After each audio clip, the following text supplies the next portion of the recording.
할렐루야. 잘들 지내셨습니까? 하나님께서 우리를 사랑하시고 우리 주 예수 그리스도께서 우리를 위해 희생하시고 또 성령 하나님께서 우리를 돌보시고 인도해 주십니다. 이렇게 좋으신 성삼위 하나님께 이 시간 신령과 진정으로 예배 드리시겠습니다. 다 함께 일어나셔서 찬송가 22장 부르시겠습니다. 찬송가 22장 다 함께 주를 경배하세 주 같은 이가 어디 있을까 함께 부르시겠습니다. 다 함께 주를 경배하세 주 같은 이가 어디 있을까 주 앞에 찬양을 드리니 주 성령이여 나를 도우사 주 기뻐하신 노래 불러서 그 이름 찬양하게 하소서.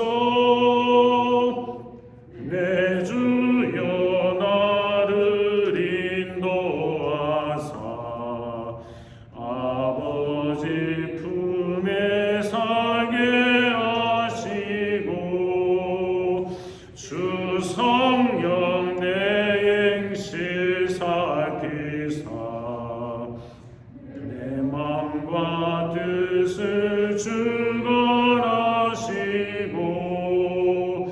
주 성령 내 맘 열어주시사 참 평안 안직하게 하소서. 주 성령 나를 감하사 새 노래 나의 맘에 솟으니 참되고 간절한 기도로 주님께 영광 돌려보내고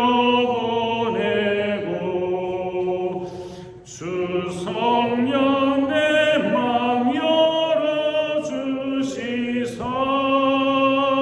내 주를 찬양하게 하소서. 말할 수 없는 탄식으로 나 위에 친히 간구하시는 주 성령 나랑 상동나니 이 천한 몸은 주의 것이며 주님의 기업이 일자임을 나 밝히 알게 하여 주소서.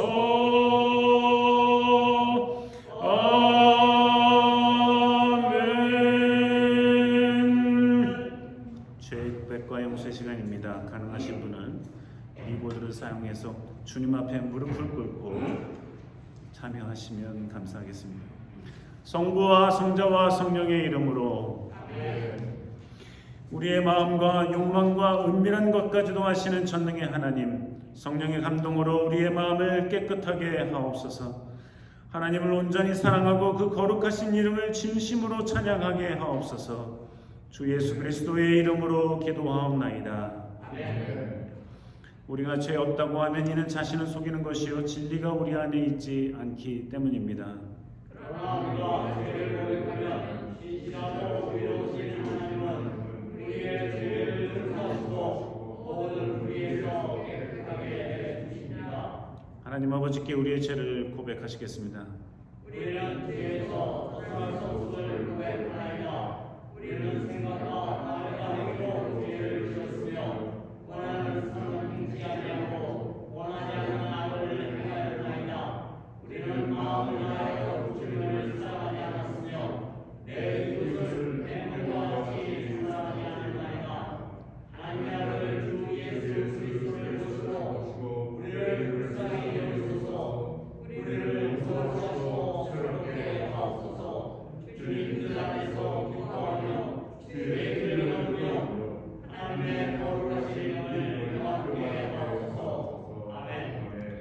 전능하신 하나님 아버지께서 우리를 불쌍히 여기시고 그의 외아들을 보내시사 우리의 죄를 대신하여 죽게 하셨으며 그의 공로로 우리의 죄를 사하여 주셨습니다. 부르심을 받아 안수받은 하나님의 말씀의 종인 나는 주 예수 그리스도의 명하심에 따라 여러분의 죄가 사하여졌음을 성부와 성자와 성령의 이름으로 선포합니다. 아멘. 다 함께 일어나셔서 성시교독 6번 함께 하시겠습니다. 여호와여 주의 장막에 유할 자 누구오며 주의 성만을 구할 자 누구오니까. 정직하게 행하며 공의를 일삼으며 그 마음에 진실을 하며 그 혀로 참소치 아니하고 그 벗에게 행악지 아니하며 그 이웃을 행하지 아니하며 그 눈은 망령된 자를 멸시하며 여호와를 두려워하는 자를 선대하며 그 마음에 소원한 것은 해로울지라도 변치 아니하며 여리로 행하지 아니하며 뇌물을 받고 무죄한 자를 해치 아니하는 자니 이하를 행하는 자는 영영이 요동치 아니하리이다. 아멘. 오늘 성찬식이 있는 날이라 니케아 신조로 우리의 신앙을 고백합니다. 주보 중간에 끼어드린 종이에 니케아 신조를 보시면서 함께 우리의 신앙을 고백하시겠습니다.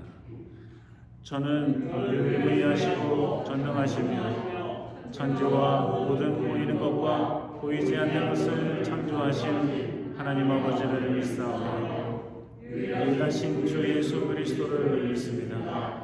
그는 하나님의 독생자이시며 온 우주에 앞서 나셨고 참 신이시며 참 빛이시며 참 신 가운데 신이시며 하나님에게서 나셨고 창조함을 갖지 아니하셨고 성부 하나님과 같은 본질이시며 그로 말미암아 모든 만물이 창조되었고 모든 인간들과 우리의 구원을 위하여 하늘에서 내려오셨고 성령으로서 동정녀 마리아에게서 인간으로 나셨고 우리를 위하여 본디오 빌라도에게 십자가에 달려 죽으셨습니다.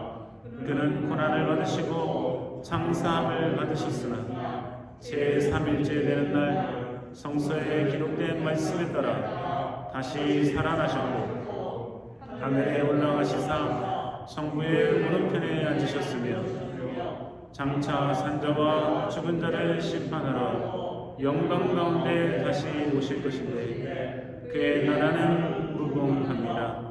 저는 성령을 믿습니다. 그는 주이시며 생명을 주시는 분이시며 성부와 성자에게서 생기시고 성부와 성자와 더불어 예배와 영광을 받으시며 그에 관하여 이미 예언자들이 말씀하셨습니다. 저는 유일하고 거룩한 그리스도와 사도의 교회를 믿사오며 죄 사함을 위한 유일한 세례를 인정하며 죽음에서 부활을 노래하며 장차 올 영원한 나라의 생명을 믿습니다. 아멘. 주님께서 여러분과 함께 하십니다. 주변의 분들과 인사 나누시겠습니다. 반갑습니다. 함께 자리에 앉으셔서 찬송가 89장 부르시겠습니다. 샤론의 꽃 예수 나의 마음에 거룩하고 아름답게 비소서 함께 부르시겠습니다. 샤론의 꽃 예수 나의 마음에 거룩하고 아름답게 비소서 내 생명이 참 사랑의 연기로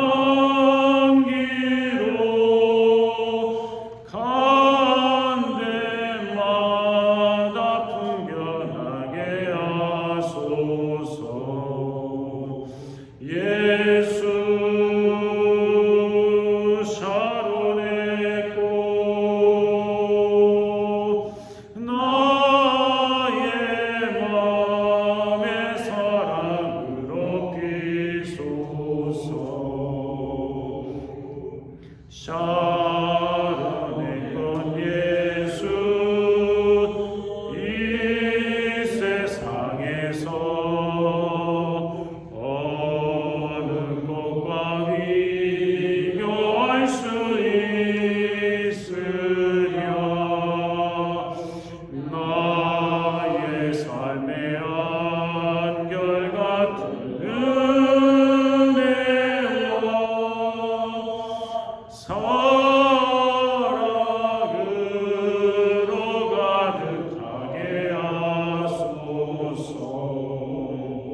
샤론의 꽃 나의 맘의 사랑으로 피소서. 아멘. 네, 이 아침 우리에게 주시는 하나님의 말씀은 복음서의 말씀입니다. 다 함께 일어나셔서 누가복음 5장 1절에서 11절까지의 말씀 함께 읽겠습니다. 누가복음 5장 1절에서 11절까지의 말씀입니다. 무리가 오니하여 하나님의 말씀을 들으세 예수는 게네사렛 호숫가에 서서 호숫가에 두 배가 있는 것을 보시니 어부들은 배에서 나와서 그물을 씌우니라. 예수께서 한 배에 오르시니 그 배는 시몬의 배라. 육지에서 조금 띄우기를 청하시고 앉으사 배에서 무리를 가르치시더니 말씀을 마치시고 시몬에게 이르시되 깊은 데로 가서 그물을 내려 고기를 잡으라. 시몬이 대답하여 가로되 선생이여 우리들이 밤이 맞도록 술고를 하였으되 얻은 것이 없지만은 말씀에 의지하여 내가 그물을 내리리이다 하고 그리한즉 고기를 내온 것이 심히 많아 그물이 찢어지는지라. 이에 다른 데에 있는 동물을 손짓하여 와서 도와달라 하니 저희가 와서 두 배의 채움에 잠기게 되었더라. 시몬 베드로가 이를 보고 예수의 무릎 아래 엎드려 가로되 주여 나를 떠나소서 나는 죄인이로소이다 하니 이는 자기와 및 함께 있는 모든 사람이 고기 잡힌 것을 인하여 놀라고 세베대의 아들로서 시몬의 동업자인 야고보와 요한도 놀랐습니다. 예수께서 시몬에게 일러 가라사대 무서워 말라. 이제 후로는 내가 사람을 취하리라 하시니 저희가 배들을 육지에 대고 모든 것을 버려두고 예수를 쫓으니라. 이는 하나님의 말씀입니다. 아멘. 자리에 앉으시겠습니다.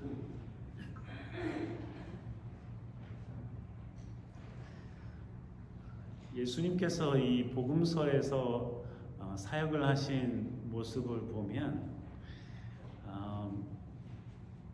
때로는 좀 로맨틱한 부분도 있습니다. 오늘 같은 경우가 그렇게 보입니다. 예수님께서 게네사렛 호숫가에서 말씀을 전하시는데 사람들이 많이 모이니까 그 사람들에게 효과적으로 말씀도 전하지만 너무 가까워도 또 너무 멀어도 참 이 말씀 전하기가 어렵잖아요. 예수님께서 근데 마침 거기 배가 두 척이 있길래 그 중에 한 배에 올라가셔가지고 이 물가에서 조금 띄워달라. 그러면 이 물가에서 조금 띄워서 배에서 앉아서 말씀을 가르치시고 사람들은 어디에 앉겠어요? 예? 물가에 뭐 백사장이든 이 언덕에 앉겠죠. 늘 물이 육지보다 낮으니까 사람들은 이렇게 위쪽에 앉아서 예수님을 조금 내려다보고 예수님은 조금 올려다보면서 사람들에게 말씀을 효과적으로 가르치실 수 있었던 거죠. 참 괜찮은 방법이었고 뭐 어떤 과학을 공부하는 사람은 뭐 그때쯤 바람이 바다에서 육지로 부니까 이 말씀이 더 전달되기 쉬웠을 것이다 이런 얘기도 합니다만 모두 다 포함하더라도 참 괜찮은 장면입니다. 보기 좋은 장면이고 참 멋진 장면이라 생각합니다. 그렇게 예수님이 배 위에서 말씀을 전하십니다.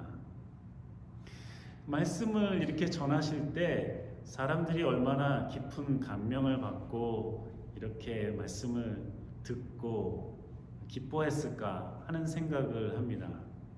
이런 장면을 보면 저도 그 바닷가에서 이 육지에 앉아가지고 예수님께서 이렇게 배 위에서 앉아서 말씀 전하시는 것을 저도 그 현장에서 막 듣고 싶고 보고 싶고 그렇습니다. 그저 우리는 상상으로만 그 장면을 떠올릴 수밖에 없는데요. 예수님께서 그렇게 말씀을 전하시더니 베드로의 배였던 거죠.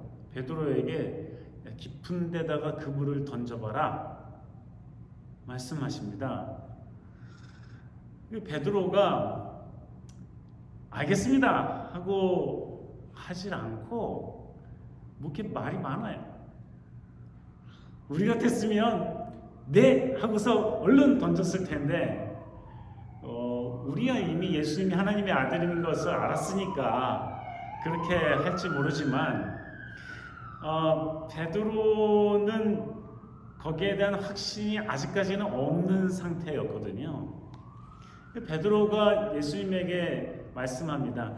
제가요 사실은 이 밤새도록 그물을 던졌는데 아무것도 못 잡았어요.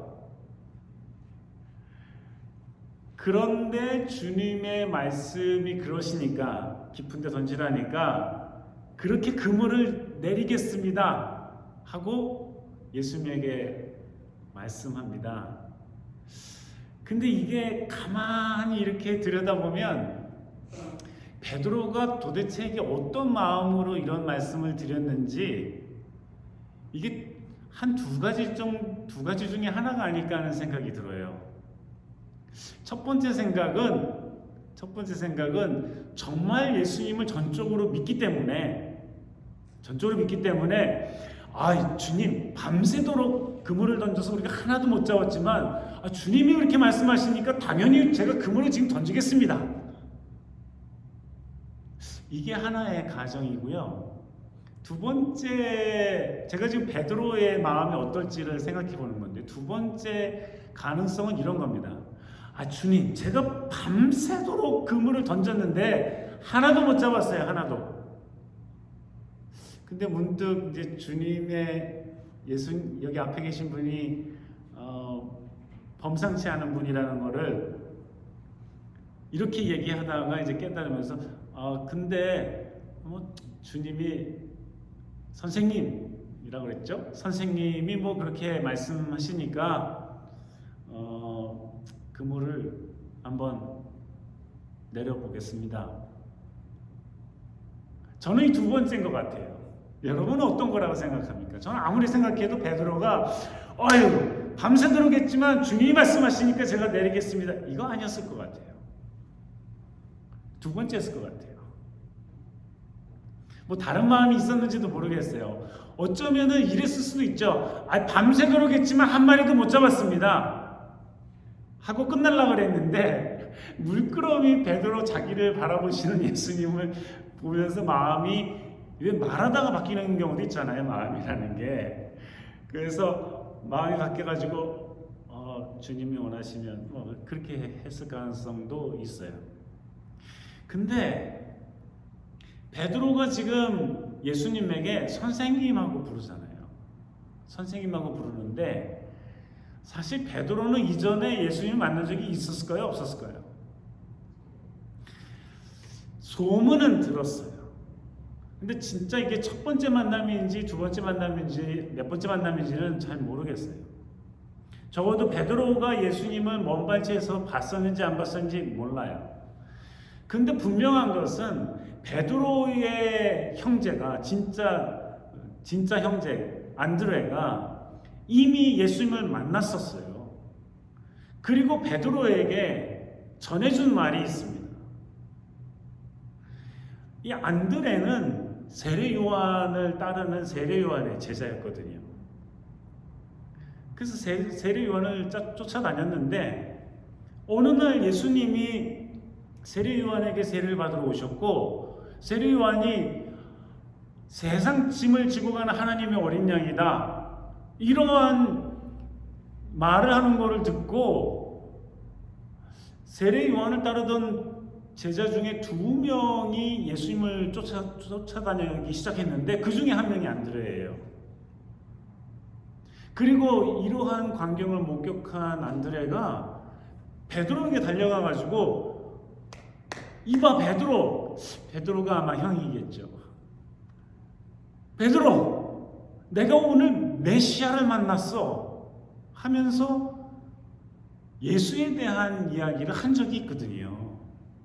근데 그때의 이 안드레의 이야기는 뭐였냐면 내가 오늘 메시아를 만났다는 거예요.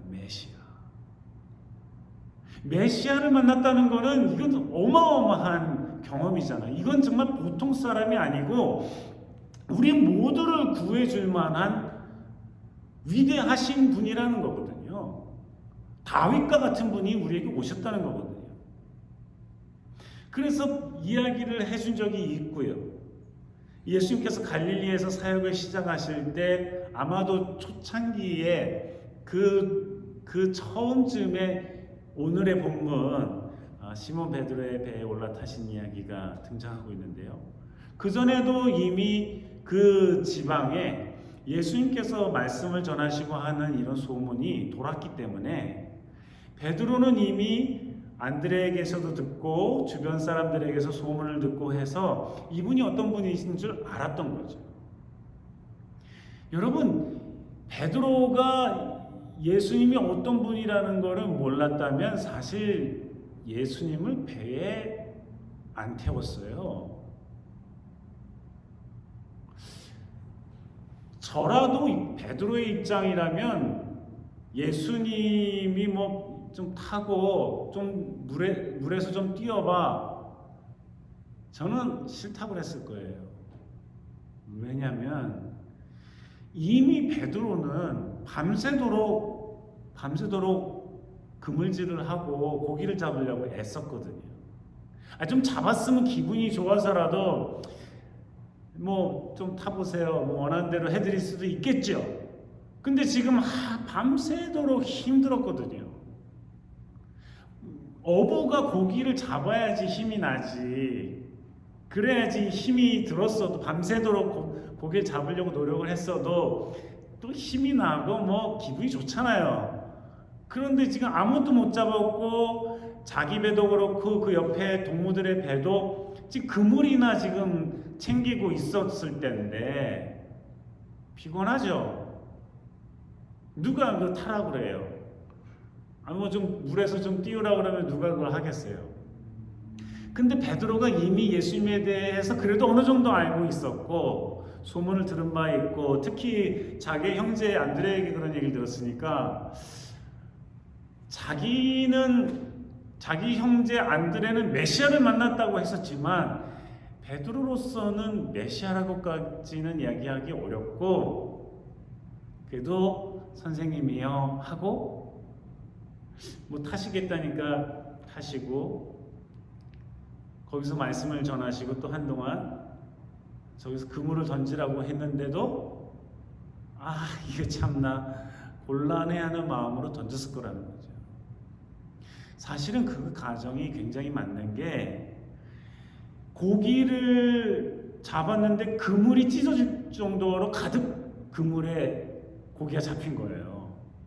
그래서 찢어질 정도가 되니까 그 옆에 배가 하나 또 있었잖아요. 그러니까 불러가지고 그 고기를 같이 들어올리고 같이 2배의 고기를 나눠 실었는데 오늘 성경 말씀에 보면 이 배가 거의 잠기기 직전까지 무거우니까 거의 배가 잠기기 직전까지 가득 찰 정도로 이 물고기가 많이 잡힌 거예요. 일단은 잡혔으니까 이 2배에 있었던 어부들이 급하게 다 담아놓고는 베드로가 갑자기 예수님 앞에 무릎을 꿇으면서 이렇게 이야기합니다. 나를 떠나십시오. 나는 죄 많은 사람입니다. 이런 얘기를 왜 했겠어요? 그제서야 안드레가 해줬던 얘기, 주변에서 돌았던 소문, 이런 거를 봤을 때 아니 이분은 내가 그냥 선생님이라고 부를 정도의 분이 아니고, 내가 그물을 던져라 했을 때 뭐 그냥 변명처럼 뭐 밤새도록 했는데 못 잡았었어요. 그런데 마지못해서 던지는 것처럼 했었던 자기 마음이 부끄러웠던 거죠. 그래서 그 마음에 의심했던 거, 좀 불만스러웠던 거, 못마땅했던 거, 아마 이런 것들이 있었기 때문에 뭐 그런 게 없었더라도 우리가 예수님을 만나면 아니 뭐 엎드려서 우리 꼼짝도 못할 거 아니겠어요? 그렇잖아요. 감히 얼굴도 못 볼 것 같아요. 저 이렇게 얼굴을 가리고 그냥 엎어져 있을 것 같아요, 땅바닥에. 근데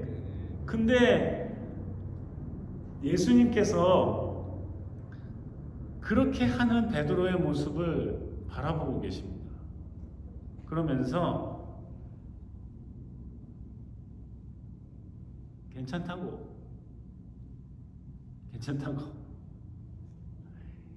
네가 지금까지는 물고기를 잡았지만 앞으로는 사람을 잡는 사람이 되라고 말씀하십니다. 근데 이 말씀은 아주 거의 똑같은 말씀이 이미 이사야서에 등장하지요. 우리가 금방 기억나는 말씀이잖아요. 이사야가 이렇게 성전이든 어디든 그 어마어마한 보좌에 그 아주 그냥 위엄이 넘치는 그 빛나는 의자에 하나님이 앉아 계시고, 그 뒤에는 천사들이, 6 날개를 가진 천사들이 뒤에 서서 거룩하다 거룩하다, 온 세상에 하나님의 영광이 가득하다 하고서 노래를 불렀을 때 이사야가 거기서 엎드려져서 했던 말이 베드로가 했던 말하고 비슷해요. 오 주님, 이거 나는 망하게 됐습니다. 이게 뭐예요? 나는 죽게 됐습니다. 이게 낭패가 된 거죠. 하나님을 내가 감히 배웠으니까. 그러면서 자기가 어떤 사람이라는 것을 이야기해요. 베드로가 나는 죄인이니까 나를 떠나소서 하는 것처럼 이사야가 그런 얘기를 하는 거예요. 나는 부정한 입술을 가지고 있습니다. 나는 부정한 입술을 가지고 있는 사람들 중에서 있는, 그 가운데서 엉켜 살고 있는 부정한 입술을 가지고 있는 사람입니다. 그러니까 나를 죽여달라는 거죠. 나는 이거 주님의 영광 앞에 설 수가 없는 사람입니다. 그랬을 때 하나님께서는 오히려 그 입술을 뜨거운 것으로 달구시면서 너의 죄를 사해주고 너는 이제 나의 말을 맡은 사람이 되어라 하는 새로운 사명을 주십니다. 베드로에게도 그런 놀라운 은혜가 지금 임하고 있는데, 예수님께서 베드로를, 그 흉과 허물이 많은 사람을, 사실 이 세상으로 따지면 별것 아닌 사람이잖아요. 변변치 못한 사람이었거든요. 그런데 그런 사람을 많이 배운 것도 아니고 능력이 있는 것도 아니고 뭐 똑똑한 것도 아니고, 나중에 예수님 따라다닐 때 보면은 엉뚱한 일도 많이 하잖아요. 성격도 좀 이렇게 뭔가 지드건한 것 같지도 않고. 그런데 예수님께서 그를 받으시면서 오히려 그에게 사명을 주시는 거죠. 물고기 잡는 거에 그치는 게 아니라 사람을 낚는 사람이 될 것이다. 너는. 그러니 이 베드로가 이 놀라운 감격으로 주님 앞에 엎드려 있을 수밖에 없는 것입니다. 베드로는 졸지에 갑자기 그 정체성이 바뀐 거예요. 신분이 바뀐 거예요. 어부에서 사람을 낚는 사람으로. 여러분, 베드로가 지금 예수님이 하신 얘기처럼 야, 너 이제 사람을 낚는 사람이 될 거야, 이건 이해했을까요?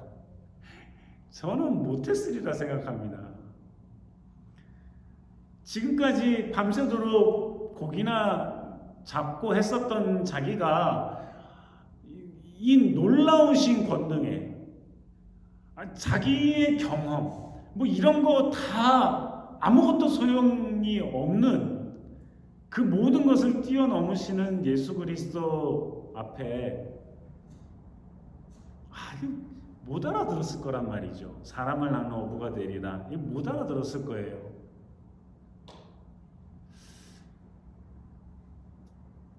그런데 정말 우리가 복음서에 보듯이 베드로는 예수님을 그 이후로 쫓아다니면서 이 배가 이제 육지에 내리자마자 베드로와 거기 있었던 사람들이 이야, 이거 이제 뭐 팔아서 뭐 사자 하고 고기를 세거나 뭐 그물을 씻거나 하는 게 아니라 이거 다 내버려 두고 예수님이 가시는 길을 지금 쫓아갔다고 말씀하고 있지 않습니까? 마지막. 그러니까 이 위대하신 예수 그리스도의 권능을 경험하고 나서는 이 베드로가 자기의 그 모든 것들이 중요한 게 아니에요. 그리고 그 모든 것들을 버려두고 예수님을 쫓아갑니다.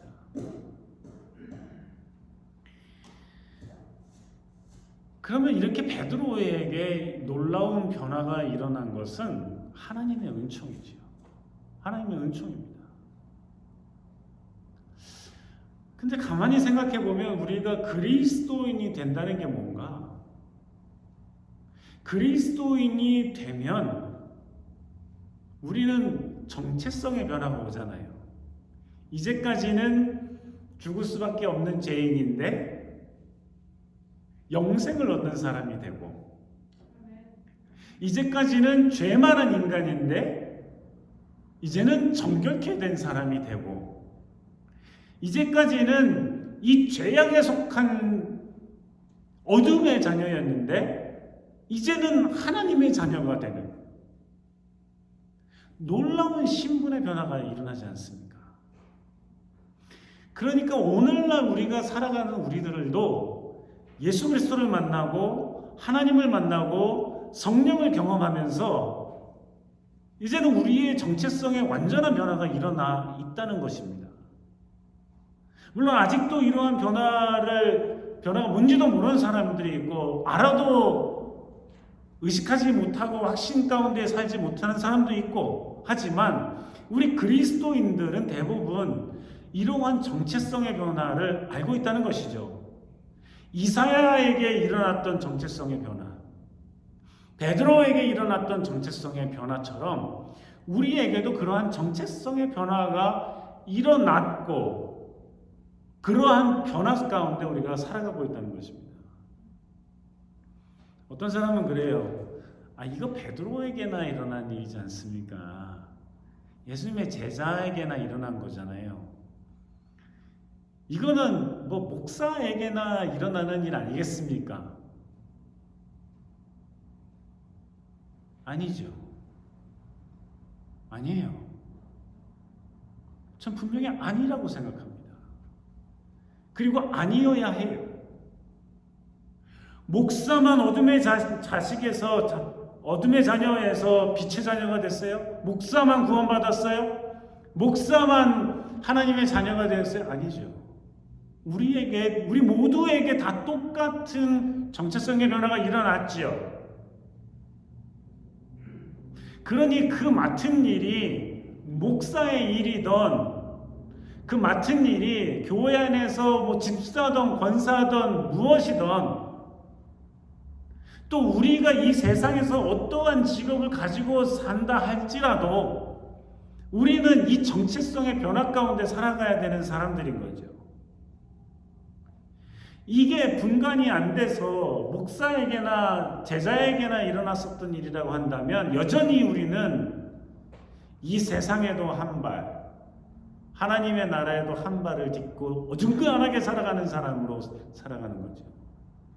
그리스도인이라고 할 수 없는 겁니다. 그리스도인이라는 것은 전적으로 주님을 바라보는 하나님의 자녀로서 주님의 사랑을 받고 살아가는 사람들인데, 우리가 이제부터는 성찬식에서도 예수님이 하셨던 말씀처럼, 또 승천하실 때 마지막 사명으로 주셨던 것처럼, 베드로에게 이사야에게 하셨던 하나님의 말과 예수 그리스도의 말씀처럼, 우리는 예수 그리스도의 구원하심을, 예수 그리스도의 죽으심을 예수님이 다시 오실 때까지 전하는, 땅끝까지 복음을 전하는 사명을 맡은 사람이지요. 그러니까 우리의 본업은 여러분 밖에서 뭐 의사건 변호사건 뭐 사업을 하든 뭘 하든 회사원이건 뭐든지 간에 그 우리의 부업인 거예요. 우리의 본업은 하나님의 자녀로서 주님이 오실 때까지 복음을 전하는 것이죠. 우리의 부업은 우리가 이러한 사명을 맡아서 잘 해나갈 수 있도록 이 세상에서 사는 필요한 물질을 얻는 데 쓰고, 그 직업 자체를 통해서도 주님을 전하고 하는 부업인 거예요. 우리가 과연 그리스도인으로서 이러한 정체성에 대한 분명한 생각을 가질 필요가 있다는 것입니다. 그러지 못할 경우에 어중간한 그리스도인, 때로는 교회를 그리스도인이라고 하기에는 좀 적당하지 않고 그냥 교회 다니는 사람 되는 거예요. 우리는 지금 어떻습니까? 여러분은 어떻습니까? 나는 어떻습니까? 예수님은 분명히 말씀을 통해서 베드로에게 하셨던 말씀을 이 성경에 잔뜩 실어주고 계시는데, 하나님께서는 이사야를 통해서도 분명히 보여주셨는데, 나는 어떠한 상태입니까? 사랑하는 성도 여러분, 이러한 변화가 일어났다는 것은 매우 중요한 부분이 하나 있습니다. 이사야에게서도 그렇고 베드로에게서도 그래요. 특히 베드로가 했던 말을 곱씹어 보면 이렇습니다. 선생님이여, 내가 밤새도록 뭘 이렇게 그물을 던졌지만, 무슨 말이냐면 내가 당신보다는 바다를 좀 알아. 내가 당신보다는 물고기 잡는 걸 좀 알아. 내가 그래도 이 바다에서는 좀 알아주는 사람이야. 나 이걸로 먹고 사는 사람이야. 나의 경험, 나의 지식, 나의 능력, 이게 만만한 게 아니야 하고 이야기하는 건데, 이거를 놓는 거예요 지금 베드로가 주님 앞에서. 이거 우기는 게 아니에요. 선생님, 예수님, 이건 내가 좀 더 알아요. 이건 내 생각이, 내 마음이, 내 경험이, 내 능력이, 내 스킬이 이거 좀 괜찮거든요. 이걸 놔버린 거예요. 이거를 버린 거예요. 이걸 버리지 못한 사람이 누구였어요? 바리새인들, 서기관들, 제사장들. 그러니 그거 붙들고 자신의 푸놓지도 안 되는 지식을, 경험을, 지위를 가지고, 능력을 가지고 예수를 죽여버리잖아요. 메시아로 환영하지 못하잖아요. 어부의 형제는 메시아를 보았습니다. 선생님이요, 주여 떠나십시오 하고 있는데 얼마나 비교돼요. 우리가 가지고 있는 지식, 능력, 기술, 좋아요. 누가 버리라고 그랬어요? 고귀한 거예요. 주님이 주신 달란트예요. 이 세상에서 창득해 되도록 열심히 살아가야 돼요. 좋은 일이에요. 최선을 다해서 살아가세요. 부유하게 살아가세요. 능력 있게 살아가세요. 열심히 재능을 펼치고 꿈을 펼쳐보세요. 아름답고 좋은 거예요. 그거 거꾸라는 말은 하나도 아니에요. 그러나 그것 때문에 예수 그리스도를 받아들이지 못한다면, 그것 때문에 자신의 정체성을 상실한다면, 만약 그물을 내리지 않았더라면, 만약 예수 그리스도의 말씀에 순종하는 마음이 없었더라면 베드로는 그냥 물고기나 잡다가 사라져버린 어부에 불과한 거예요. 베드로에게 있었던 이 한 가지가 오늘날 이 본문을 통해서 주님이 우리에게 하시는 말씀입니다. 이러이러하지만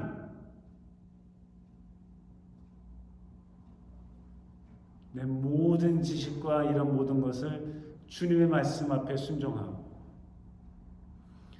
성령 하나님께 순종하고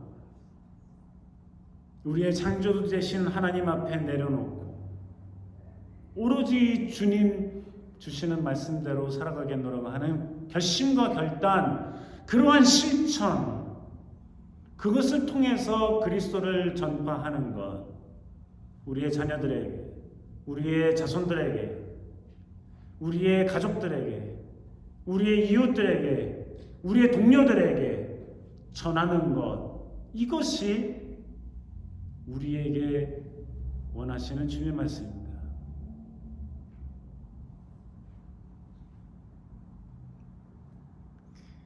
예전에 미국에서 태어나서 미국에서 자란 한국 1세 엄마 아빠에게서 자란 그런 분인데요. 그 친구를 저도 알고 있었어요. 그래서 저 친구에게 한번 복음을 전해봐라. 예수 그리스도를 한번 소개해봐. 물론 저도 컨택을 하겠지만 굉장히 뜨겁고 말씀도 잘하는 분이어서 한번 저 친구에게 복음을 전해보라고 했어요. 그거 어려우면 교회라도 데리고 오면 좋겠다 그랬어요. 그랬더니 그분이 하는 얘기가 친구한테 부담 주기 싫대요. 친구한테 좀 이렇게 그러면 어색해질까봐 싫대요.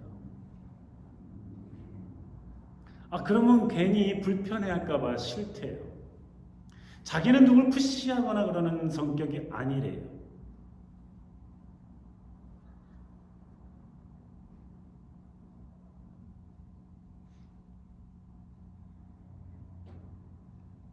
내가 가지고 있는 게 별거 아니라 생각하면 그럴 수 있어요.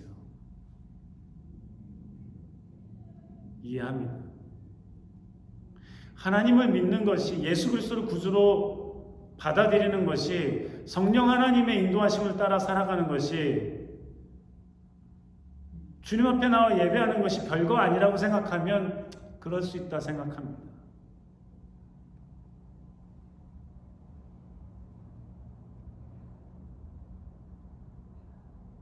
천국이든 지옥이든 그냥 이 세상에서 대충 잘 살다가 가면 된다고 생각하고 있다면, 내 사랑하는 사람이 지옥에 가든 천국에 가든 그 선택이겠지 하고 생각한다면 그럴 수 있다 생각합니다.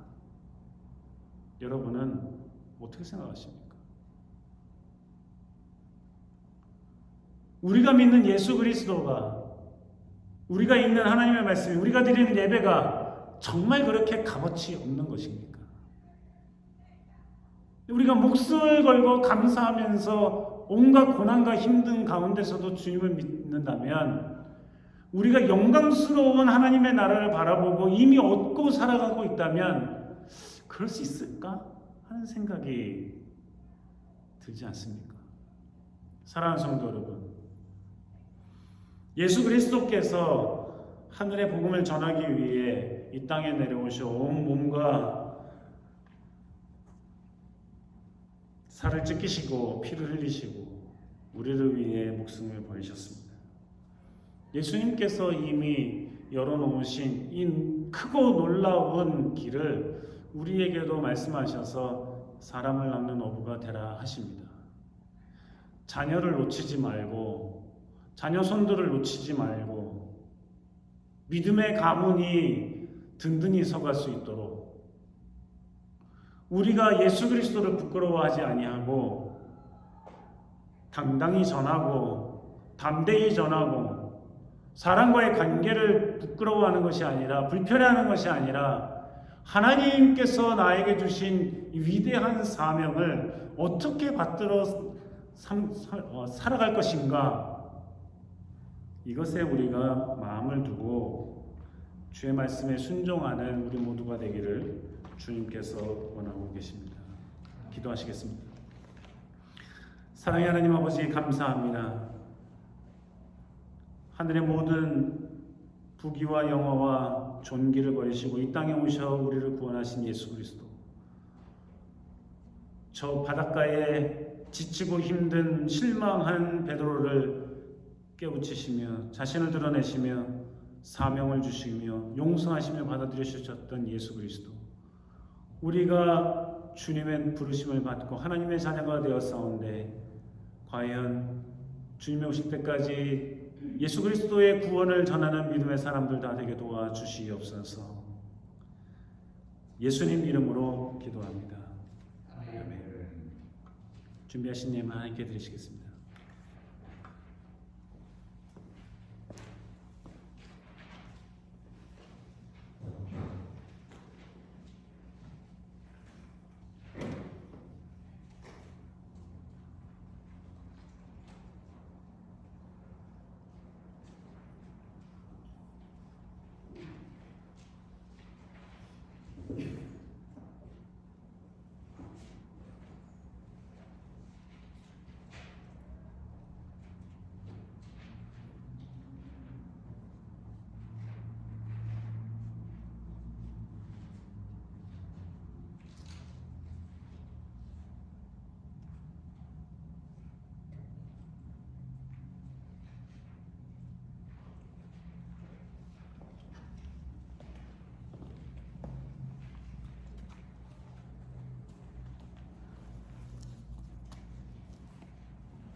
기도하시겠습니다.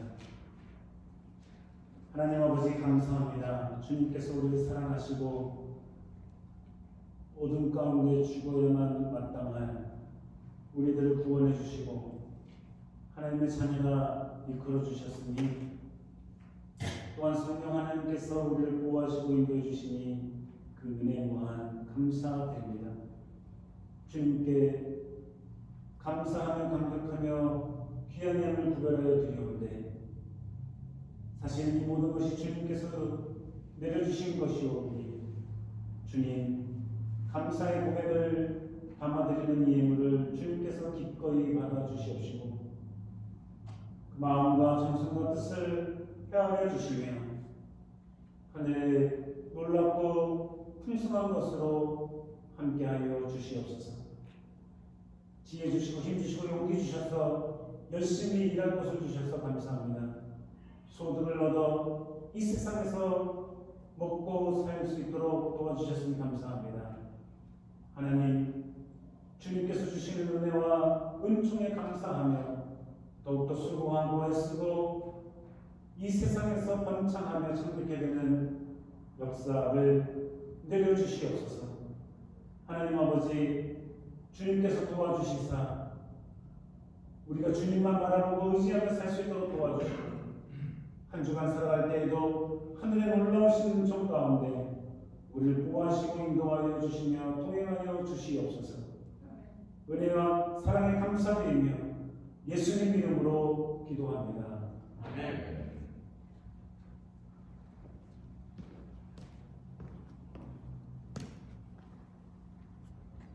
우리가 매월 첫 주일 성찬식 거행합니다. 낮 주보 사이에 끼워드린 이 순서지를 보시면서 함께 성찬식에 참여하시기 바랍니다.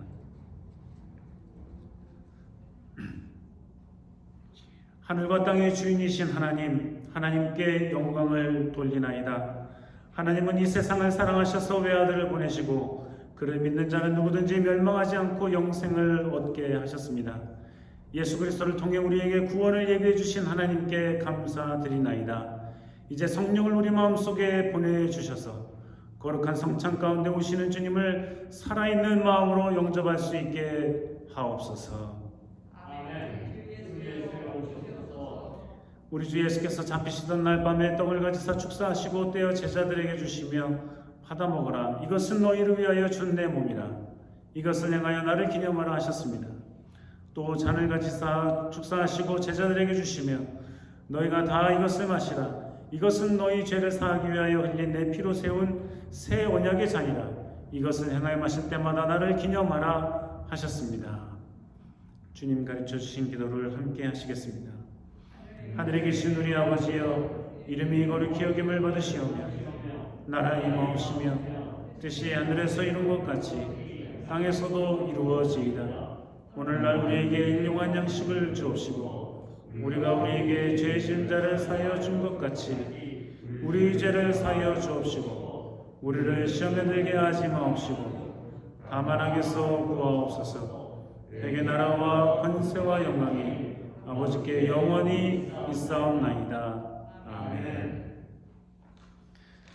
가운데로 앞에서부터 나오시고 이쪽으로 올라오셔서 양쪽에 한 분씩 한 분씩 받으시면 곧장 내려가시면 되겠습니다.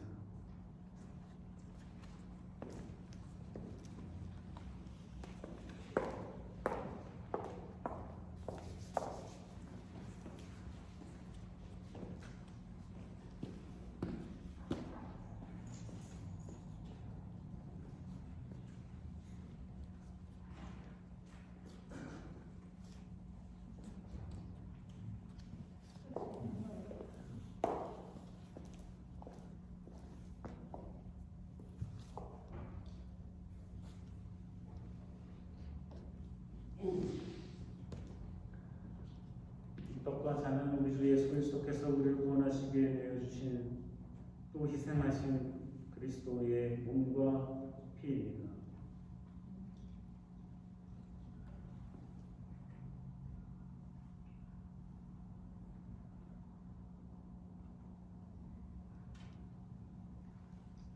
이 떡과 잔은 우리 주 예수 그리스도께서 우리를 구원하시기 위해 희생하신 몸과 피입니다.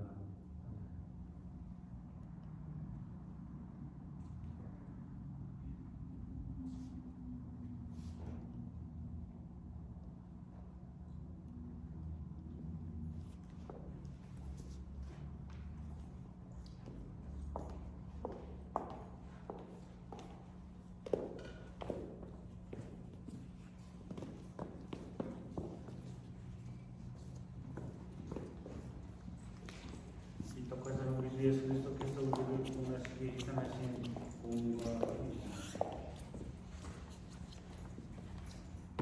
떡과 잔은 우리 주 예수 그리스도께서 우리를 구원하시기 위해 내어주신 몸과 피입니다.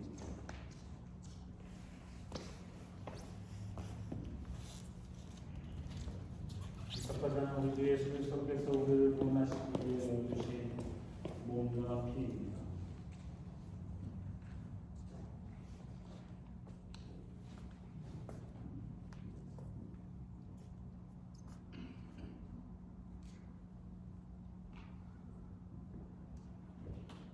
떡과 잔은 우리 주 예수 그리스도께서 우리를 구원하시기 위해 희생하신 몸과 피입니다.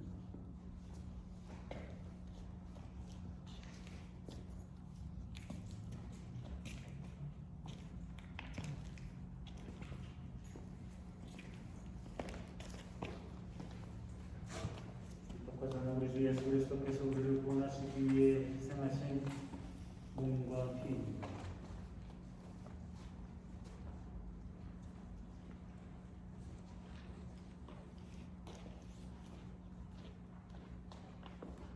떡과 잔은 우리 주 예수 그리스도께서 우리를 구원하시기 위해 희생하신 몸과 피입니다.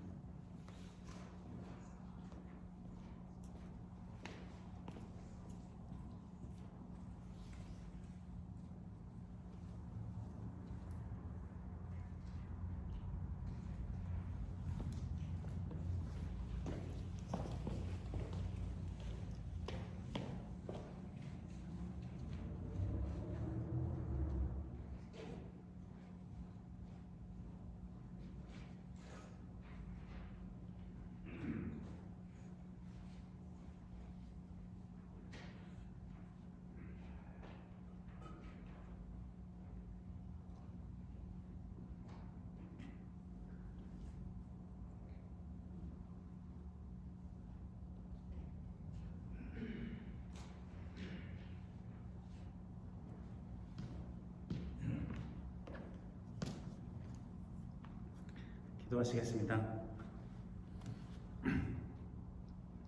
전능하신 하나님 아버지, 이 성찬을 통해 우리를 새롭게 하여 주심을 감사드립니다. 우리를 더욱 강건케 하사 주님을 향한 믿음과 이웃을 향한 사랑 가운데 살게 하옵소서. 유일하신 성부 성령과 함께 영원히 살아계셔서 다스리시는 우리 주 예수 그리스도의 이름으로 기도하옵나이다. 아멘. 예, 광고 말씀 몇 가지 드리겠습니다. 교회 예배를 올리는 유튜브 채널을 만들었습니다. 여러분들에게 문자나 이렇게 알려드렸는데요. 보시고 이렇게 subscribe 가입을 하시고, 우리가 이게 40명이 넘고 또 뭐 이러면 나중에 여러 가지 조건이 갖춰지면 우리가 생방송을 할 수 있어요. 그러면 이 동영상이 올려지는 거를 기다리지 않고, 혹시 못 나오시는 분이 출장을 갔든 뭐 어디 아프시던 혹시 그러시면 그 있는 곳에서 예배를 같은 시간에 드릴 수 있게 됩니다. 그래서 여러분들께서 꼭 가입을 하시고 또 주변에도 알려주셔서 가입하실 수 있도록 도와주시면 감사하겠습니다. 어저께 방주교회에서 이 컬버시티에 있는 루터런 교회인데요.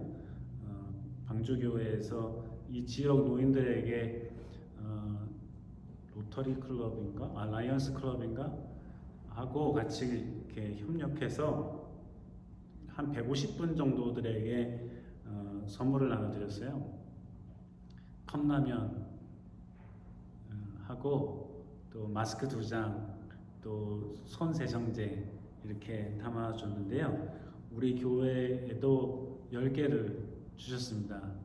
근데 10개면은 우리 교인들이 다 같이 갖기는, 나눠 갖기는 좀 부족한데, 아침에 영어 회중들 예배드리고 하나씩, 한 가정에 하나씩 나눠드렸습니다. 그래서 그분들은 뭐 컵라면을 잘 안 드셔보셨기 때문에 한번 이참에 한번 드셔보시라고 하면서 했습니다. 그래서 나눠드렸고, 방주교회에 이렇게 우리들도 생각해 주셨고 해서 감사하게 생각합니다. 2월달 생일은 26일날 우리 김우재 집사님 한 분이에요.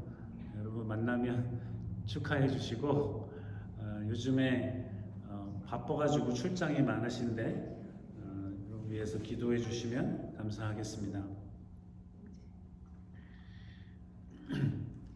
우리 교회가 Children's Education Mission, 그러니까 아이들에게 교육을 통해서 선교를 하기 위해서 그 보드에서 진행을 하라고 어프로브를 해주셨고, 여러모로 지금 그랜트도 신청을 하고, 또 앞으로 어떻게 이걸 잘 운영해 나갈까 조언도 많이 구하고 하고 있습니다. 여러분께서 지속적으로 기도해 주셔서 우리가 이 지역에 있는 어린아이들을 선교하고 그의 가정들을 선교하고 해나갈 수 있도록 여러분께서 많이 기도해 주시고 지원해 주시면 감사하겠습니다. 다 함께 일어나셔서 축도하고 마무리 찬양하시겠습니다. 여호와는 내게 복을 주시고 너를 지키시기를 원하며, 여호와는 그 얼굴을 내게 비치사 은혜 베푸시기를 원하며, 여호와는 그 얼굴을 내게로 향하여 드사 평강 주시기를 원하노라. 아멘. 함께 찬송가 427장 부르시겠습니다. 내가 매일 기쁘게 순례의 길 행함은 주의 팔이 나를 안보하며. 함께 힘차게 부르시겠습니다. 내가 매일 기쁘게 순례의 길 행함은 주의 팔이 나를 안보하며, 내가 주의 큰 복을 받는 참된 비결은 주의 영이 함께하니라. 성령이 계시네. 할렐루야 함께하시네. 좋은 길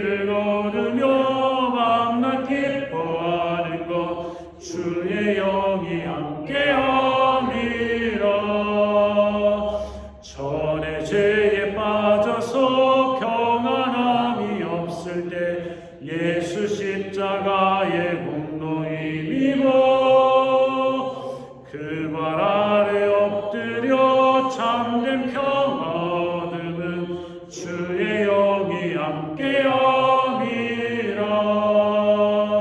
성령이 계시네. 할렐루야 함께하시네. 좁은 길을 걸으며 만나 기뻐하는 것 주의 영이 함께함이라. 나와 동행하시고 모든 염려하시니 나는 숲의 새와 같이 기쁘다. 내가 기쁜 마음으로 주의 뜻을 행함은 주의 영이 함께함이라. 성령이 계시네. 할렐루야 함께하시네. 좁은 길을 걸으며 만나 기뻐하는 것 주의 영이 함께함이라. 세상 모든 정욕과 나의 모든 욕망은 십자가에 이미 못을 박았네.